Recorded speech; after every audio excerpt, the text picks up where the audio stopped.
Alright, so you got your lurker, support, sniper, captain and all that jazz. If you've been grinding CS for a hot minute, you know how crucial nailing your role is in the team game. But what if you're lost in the sauce, not sure which role suits you best and never seen a solid execution in your matches? Today I'm spilling all the tea on roles and specifically your role in the game. We've already hit over 600 subs on this channel, just a tad shy of that 1K milestone. So before we dive in, I'm gonna need you to smash that subscribe button. Seriously, it means the world to me. And don't forget to drop a like below. Now, let's get into it. Before we dive into each role, let's understand what roles exist in CS2. Anchor, support, captain, sniper, entry fragger, rifler, and lurker. Yup, a whole gang of 7. Now, how many of these have you actually noticed in your matches, like properly executed? Probably not many, cause even in the semi-pro teams, you see some sloppy plays. But overall, do you really need these roles in your regular FACEIT games? Let's find out. First off, one person can take on multiple roles simultaneously. A prime example is the captain support combo. They gotta keep their head in the game, juggling both teams' actions and keeping track of everything happening on the map. Personally, when I'm hitting up FACEIT with a squad, I'm usually juggling a few roles myself. Captain, sniper, and like the most snipers, I'm also jumping as an entry fragger. Roles can be pretty fluid, you know? So if you're not exactly tearing it up at tier 3 level, let's be real, if you're watching this, you probably ain't there yet. My advice is gonna come in clutch for you. Alright, let's break down the duties of each role. So you got your anchor, the person who's always holding down their side till the very end. Their role exclusively applies to the defensive side. They are the last line of defense before the bomb goes off, controlling the entire plant and all the exits to it when they're left alone. In engagements with enemies, their job is to stall the push onto the side for as long as possible, ideally taking at least 2 opponents down with them if they go down. Overall, their mission is to defend their side by any means necessary, never dying too early, and trying to take down as many enemies as they can. Next up, the support player in the pro scene. They're the ones throwing flashes, dropping guns, always playing off their teammates, often pairing up with a playmaker, whether that's a sniper, entry fragger, or rifler. Though in many cases entry fragger and rifler roles are somewhat interchangeable, generally the support is there to cover and assist in everything, even if it means sacrificing themselves. Now the sniper, pretty straightforward, right? It's the person rocking the AWP, since the AWP is one of the most powerful guns. If not the most powerful, the game heavily relies on them. Often the sniper also takes on the role for entry fragger when they have a good spawn. So roles can be fluid, and depending on the situation, one player can take on entirely opposite roles. The key is to find your main focus. Now the captain. Personally, I reckon this is the most crucial role in CS. At least at a high level, it definitely is. How often have you felt like you're missing confidence or, at best, solid calls and clear actions? That's what the captain brings to the table. They set the tone, keep the entire map in their head, guide the team, and make the crucial decisions in the game. Lastly, the entry fragger.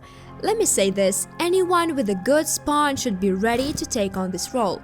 On one hand, it's about taking initiative, being the first one in, risking it to secure the first kill and gather intel during a slow mid-round. This role isn't always straightforward and stable, but in a team you should find the person who's best at opening up positions, feeling at home there, because in most cases the entry fragger sets the tone and can turn the tide of the round.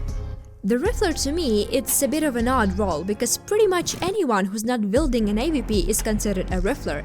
Essentially, it's someone who's good with automatic rifles. Their tasks can vary widely, but the main goal is to shoot well. So obsessing over this role doesn't make much sense since you still have to perform other tasks on the map. Take Simple for example. He can switch between the sniper, rifler, captain, lurker, or anything else, depending on the round strategy. Now the lurker. If the captain is the most crucial role, then in my opinion the lurker is the most intriguing. That's because they live in their own life on the map. While the whole team moves together, the lurker's job is to flank or draw the opponent's attention. They need to feel the timing and the map like the captain, or even better. Now that we understand the roles in CS2 and their specific tasks, let's tackle the previous question. What you've actually seen in your real matches on FACEIT or in the premier tournaments. Most likely, if you're not playing with a team and your rank is below 3000 ELO, you probably haven't witnessed proper role execution. The most you might have encountered is the captain, who offers an idea once every 3 or 4 rounds, a sniper who hits 1 out of every 3 shots, or a lurker who either stands AFK at the other end of the map or dies within the first few seconds on the round.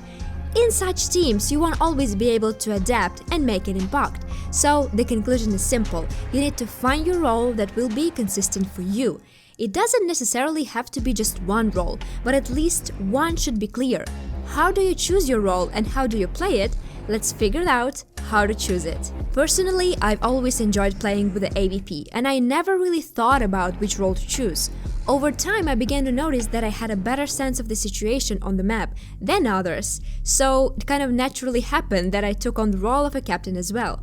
It all came to me on its own, and I never had situations where I had to think about which role to choose. So I think you should do the same. Sit down and think about what you excel at. Recall situations when you've played exceptionally well and analyze which role suits you best. It doesn't have to come all at once. Nobody is born with perfect skills. If you feel powerful and confident with the AVP, be a sniper. Practice your shooting and watch demos of professional players to better understand how to move on the map. If you feel like you can lead and make decisions to win rounds, don't be afraid to make mistakes. You're not playing at a professional level where one mistake can lead to defeat. Instead, use your mistakes to your advantage and learn from them. And if you just started playing and don't know what you're good at, I can only tell about how I see each role being executed on the map, which should make this choice easier for you. The game of an anchor is all about being the king of the point they defend. They should be the first to encounter opponents, seeing and hearing every hint of the push onto the site.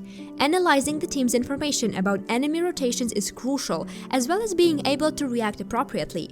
Thorough knowledge of grenades and positions is essential. With this knowledge, it's easier to make impactful plays, securing kills, dealing damage, or even diverting the enemy's team to another site. Every anchor needs to watch demos of players who excel in the same role, just like any other role. So as an anchor, you should know all advantages, positions, timings, and when to use grenades. So if you're someone who doesn't like running around the map and prefers playing according to a set pattern, this role is definitely for you. Playing support is often more complex than any other role, although many think otherwise. Beginners or even mid-level players often believe that the support role should be fulfilled by the weakest players on the team. They think they're just there to drop weapons, throw a flash, or be the first to die in a trade. But that's far from the truth. A support player should have the majority of grenades in their arsenal for any map, and due to constantly playing alongside someone else, they should have solid shooting skills, always be able to trade effectively. One of the most critical aspects is that the support player often ends up in clutch situations, as while they're tossing grenades, their team is already pushing onto the side. So if you enjoy learning grenades, always playing alongside someone else, then this role is definitely for you. Considering all the above, labeling the support player as the weakest link in the team is a mistake that none of you should make. Playing as a sniper, no matter how odd it might sound, the main focus of this role is hitting shots with the AVP, but that's not all. To be a good AVPer, it's not enough to just practice your shooting. You also need to have a thorough understanding of timings, read the game well, and constantly be aware of what's happening on the map and what positions and angles opponents might take. A good sniper shouldn't stick to one position like Widow and Mirage, for example. They should constantly move around the map throughout the round and the entire game. With your AVP play, you should instill fear in the minds of your opponents, making them hesitate every time they attempt to push aside, wondering if you'll be there and what actions they need to take to avoid falling victim to your shots.